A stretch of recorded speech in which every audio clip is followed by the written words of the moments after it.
Hello, Nick. Yes, it's official. The news we've been expecting. Brendon McCullum will be the England Test head coach. Why McCullum? Well, I'll come to that in a minute. Let's first hear what the ECB have had to say. They just released a statement confirming the news, and they say he will be in place, McCullum, to start his role for next month's Test series against New Zealand. That's subject to obtaining the necessary work visa. The ECB selection panel unanimously agreed that he was the outstanding candidate for the role, having impressed during the competitive interview process. There's also some quotes from McCullum in this statement. He says, "I'd like to say how pleased I am to be given this opportunity to positively contribute to England's Test setup and move the team forward into a more successful era. In taking this role on, I am acutely aware of the significant challenges the team faces at present, and I strongly believe in my ability to help the team emerge as a stronger force once we've confronted them head on.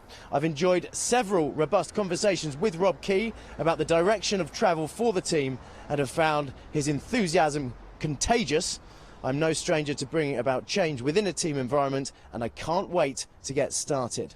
Ben Stokes is the perfect character to inspire change around him, and I look forward to working closely with him to build a successful unit around us. Also, some quotes in this statement from Rob Key, the new managing director. He says, "We're delighted to confirm Brendon as England men's Test head coach. It's been a real privilege to get to know him and understand his views and vision for the game. I believe his appointment will be good for England's Test team. He has a recent history of changing cricket culture and environments for the better, and I believe he's the person to do that for England's Red Ball cricket. We were incredibly fortunate to have a seriously strong list of quality candidates for the post, with Brendon demonstrating he was our #1 choice. I'd like to thank Tom Harrison and the ECB board for their support in this process. I believe in Brendon and Ben Stokes, a formidable coach and captain partnership. Time for us all to buckle up and get ready for the ride." Some interesting words there from Rob Key. The words which were repeated: culture, changing culture, winning culture. That's going to be a hard thing to do with this team. They want to turn it a disappointing run, one win in 17 tests, into a consistently successful Test team. Brendon McCullum has experience of doing that with New Zealand, and clearly the ECB have decided he's the man who can do it with England too. I hear what you say about the visa issues. When might he be up and running? Well, all being well, he should finish up with the Kolkata Knight Riders. He's currently coaching in the IPL. They've got 2 more games. They finish their season on the 18th of May.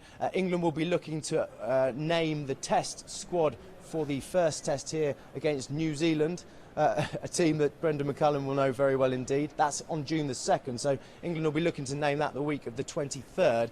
So you'd be looking to have Brendon McCullum here the week before that. It's not long, it's not much time, but they will be able to meet, obviously, over Zoom, Skype, whichever platform they want to use, and have discussions around picking that squad. But first and foremost, the job is to pick that squad, try and get a winning team together to start the series here against New Zealand, a 3-match series which takes us into June.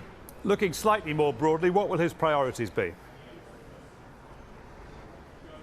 Well, I think you can't look much further than the top order, can you? England just did not fire at the Ashes, the batting lineup. They didn't pass 300. We saw collapse after collapse in the top order. They then replaced the openers. Hasib Hamid was dropped, Rory Burns was dropped for the tour of the West Indies. In came Alex Lees and Zach Crawley. But then we saw again more batting woes in that series. England collapsed again in that 3rd Test. So first and foremost, him and Ben Stokes and Rob Key need to sort out England's top order. Remember, Joe Root is now going to bat at 4, so England need to find a #3. Will that be a current player? Will they move Ollie Pope in there? Dan Lawrence? Will they move Johnny Bairstow there? Or will they look outside of the group to someone like Josh Bohannon at Lancashire, who's impressed so far? I think the top order is the key, and then of course you got the bowling issues as well. A lot of injured bowlers for England at the moment. Chris Wokes is out. Ollie Stone is out. Jofra Archer is still returning from injury. Mark Wood is returning from injury. They will, though, welcome back Stuart Broad and James Anderson. That's been confirmed. Those 2 were left out of the tour of the West Indies, so they'll have to come back in. And looking at the number of injuries England have, they may well end up both starting the first Test here on June the 2nd.